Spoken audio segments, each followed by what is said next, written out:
Alhamdulillah, salatu wassalamu ala Rasulillah. The other day I mentioned a hadith in which a Sahabi came to the Prophet ﷺ and asked him for advice. Such advice, he said, that I cannot get from anybody else. And the Prophet ﷺ gave him a very brief answer. What was it? Anybody remember? قُلْ آمَنْتُ بِاللَّهِ ثُمَّ اسْتَقِمْ. And then the Sahabi, he went on to ask, what is the thing that I should be afraid of the most?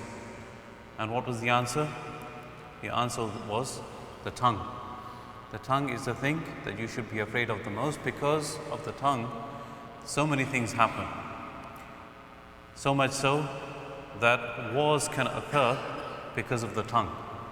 You know, when we go back and look at how the Iraq war progressed and how, you know, the attack on Iraq happened, it goes back to misinformation that was put out there by a person that had an agenda against the regime. What was it? The tongue.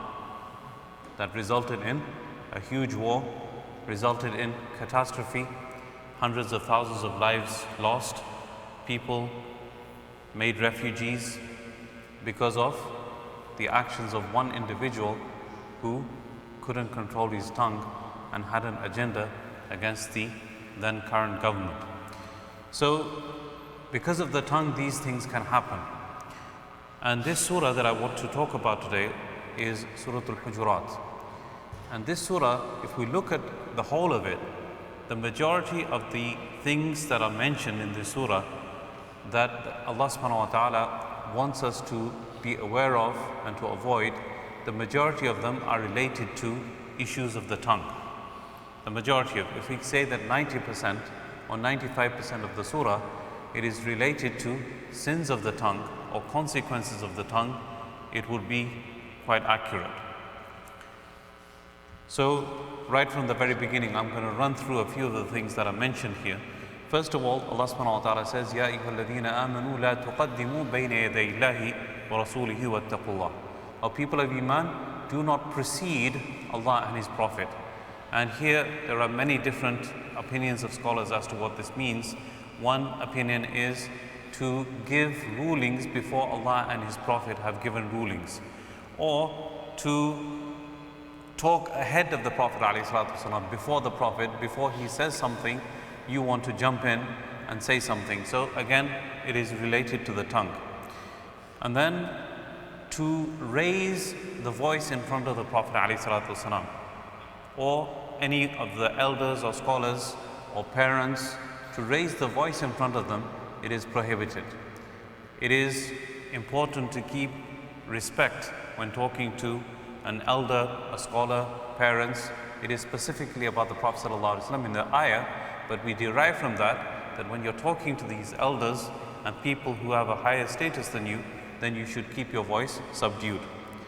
The next thing, people used to stand outside the house of the Prophet ﷺ and call him to come out because they wanted to talk to him. Allah subhanahu wa ta'ala, He said, this is not right.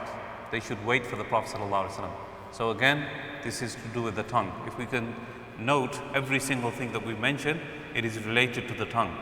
So these people calling the Prophet ﷺ while he's inside, telling him to come out, this is to do with the tongue.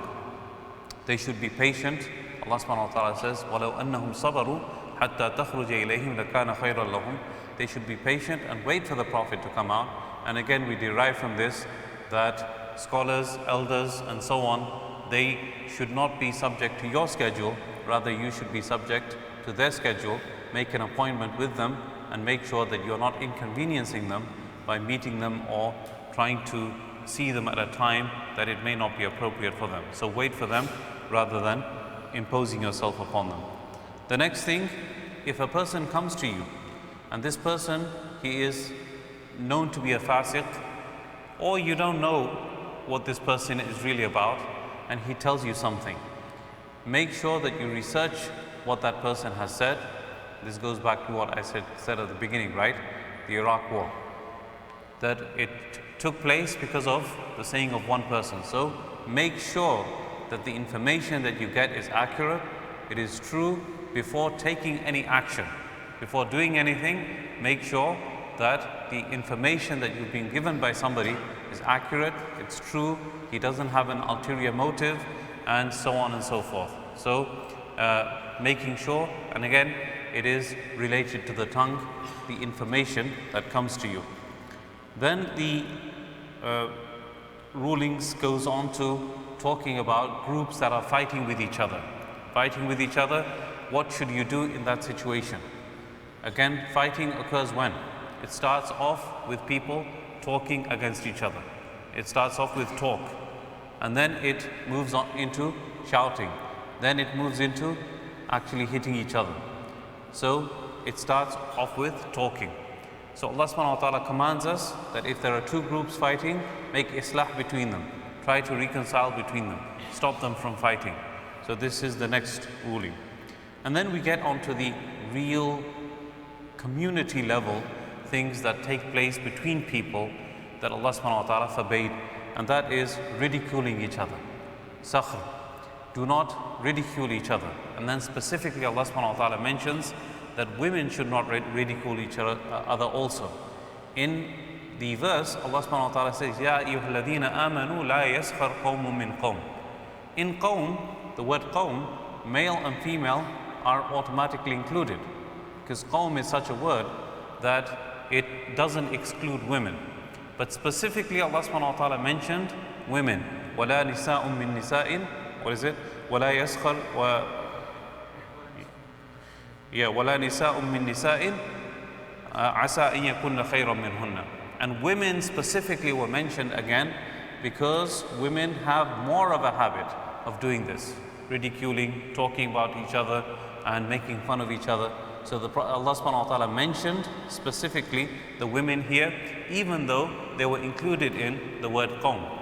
So ridiculing each other, making fun of each other, making fun of somebody's weight, making fun of somebody's color of the skin, making fun of somebody's height, making fun of the way that somebody talks, all of these are included in sakhr.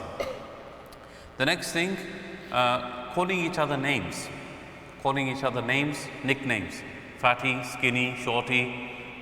These are alqab, which are, especially if they are derogatory names, they are not to be accepted. Yes, you can call a person with names like which denote goodness, bravery. Asad, for example, is a lion. This guy is as strong as a horse. So these things are alqab, which are not derogatory, but derogatory nicknames are prohibited by Allah subhanahu wa ta'ala. And then after that is the ayah that I want to focus on the most.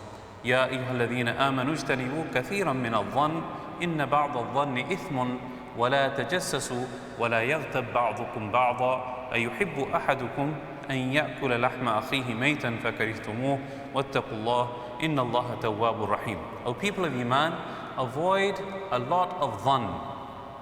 A lot of dhann. What is dhann? Dhann means having misgivings, bad thoughts about somebody, assuming, assumptions. This dhann, it creates suspicion amongst people, it creates rifts between people. Two people are talking in a corner, oh, they must be talking about me. Out of the blue, why would they be talking about you? What makes you think that they're talking about you? People become paranoid when they see these things happening. So this is dhann. You see a person going at night into a convenience store, he may be buying something completely innocent, but you assume that because he's going in the middle of the night, he must be buying alcohol. He must be buying something wrong. That's why he's going into this convenience store. So this is dhann. So Allah subhanahu wa ta'ala says, no dhann, no misgivings, no bad thoughts about people. Always assume good about the person before having these kinds of suspicions. So this is the first thing. Allah subhanahu wa ta'ala says, Inna ba'da dhanni ithm. Some types of misgivings are actually a sin. It is a sin to have these types of misgivings and thoughts about your fellow Muslim brother. Wala tajassasu. The next step is tajassus. What is tajassus? In Urdu we say jasus. What is jasus? Spy, right? So tajassus is from the same word. To spy on people, to to kind of dig out information about people and to try to find out things about them that they don't want you to find out. This is called tajassus. So Allah subhanahu wa ta'ala says, وَلَا تَجَسَّسُوا. Do not do this tajassus. Do not spy on people. Do not try to look for things in people that may or may not be there. And this is again related to dhann. If you have some suspicion about somebody, then you will do tajassus on them, right? Then you will spy on them. So don't do the first step, then you will not do the second step. Do not do tajassus and do not spy on people. Do not try to dig up information about people. And the last step, وَلَا يَغْتَبْ بَعْضُكُمْ بَعْضًا. None of you should do ghiba of each other. What is the definition of ghiba? The Prophet ﷺ said that ذِكْرُكَ أَخَاكَ بِمَا يَكْرَهُ. You talk about your Muslim brother about something that he dislikes, that he would dislike. If he heard you saying that, then he would dislike you to say that. So the Sahaba said, Ya Rasulullah, what if that person has the thing that we're talking about? Maybe that would be okay, right? The Prophet ﷺ said, no. If he has that thing in him, then that's ghiba. Even if he has that thing in him, that is backbiting. And if you are accusing him of something that is not in him, then you've done something even wrong, even more wrong. فَقَدْ بَهَتَّ. Then you've done something which is called buhtan, which is slander, which is even worse. Okay, so ghiba is when the person has that quality in him and you're talking about it behind his back. And the next step up is buhtan. Both are wrong, both are prohibited, both are haram. It's mentioned in a hadith that Aisha radiallahu ta'ala anha was sitting with the Prophet sallallahu alaihi wasallam, and a woman came in and asked him some questions and so on. And as she got up to leave, Aisha radiallahu ta'ala anha indicated with her hand, and she's so short. The Prophet sallallahu alaihi wasallam said to her, قَدْ اغْتَبْتِهَا. You have made ghiba of her. SubhanAllah. So, I mean, it's absolutely true. It was something that the Prophet sallallahu alaihi wasallam saw. Aisha radiallahu ta'ala anha saw that she's a short woman, and Aisha radiallahu ta'ala anha indicated that with her hand. The Prophet sallallahu alaihi wasallam said, you have just done ghiba of this woman. There's another hadith in which Aisha radiallahu ta'ala anha said something about a woman. The Prophet sallallahu alaihi wasallam said that if what you said about this woman, if you had mixed it with the ocean, it would have tainted the ocean and contaminated the ocean. See, this is, it's one small saying, but it's enough to contaminate the ocean and make it filthy. That is how bad ghiba actually is. So important, this is very important, living amongst communities and with each other, like in confinement with each other, sometimes sitting in groups. These things end up, they start off innocently talking about somebody, and then it mushrooms into something bigger, and then people start talking about bad things about that person. So ghiba, listening to it and actually doing it, both are equal, so we need to really avoid it as much as possible. And this will prevent so many things from happening in communities that, so many problems will be averted. And especially nowadays, the problem is social media.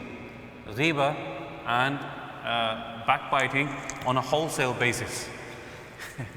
It is a wholesale ghiba. It is not one person talking to one person, but you put up something about somebody on your Facebook page and you have 5,000 followers, you have got the sin of making ghiba of one person in front of 5,000 people. And then they spread it, and it just becomes viral, and before you know it, 100,000 people have become part of the ghiba that you did. It's a very, very delicate situation, and we need to really think twice about posting things on our social media which are derogatory about other people. So it's important to understand that. And the other thing, there's a saying of Ibn Asakir, which we all should be aware of, which I'll mention in a minute, because it's related to what comes after that. أَيُحِبُّ أَحَدُكُمْ أَن يَأْكُلَ لَحْمَ أَخِيهِ مَيْتًا فَكَرِهْتُمُوهُ وَاتَّقُوا اللَّهَ إِنَّ اللَّهَ تَوَّابٌ رَحِيمٌ. Would you love to eat the meat of his dead brother? فَكَرِهْتُمُوهُ. There's something that you dislike. Your brother is lying here, his dead body, and somebody tells you, eat his meat. Are you going to do that? It's impossible for a person to even think of eating a human body, let alone the body of his own dead brother. Okay? So, فَكَرِهْتُمُوهُ, you dislike this. So, ghiba and backbiting is equivalent to that. You should dislike backbiting just like you dislike the eating of the dead meat of your brother. And this is where I go on to the next step, the issue of the backbiting of scholars. There's a saying of Ibn Asakir. He said that لحوم العلماء مسمومة. لحوم العلماء مسمومة. The meat of the ulama, the meat of the scholars, it is poisonous. And where do you get that from? Because this issue of eating the dead meat of your Muslim brother or your own brother, it is backbiting him, right? So when you backbite the scholars, this is not a hadith, by the way, so don't get misunderstand this. It's saying of a prominent scholar whose name is Ibn Asakir. He says that the meat of the scholars, it is poisonous. Why?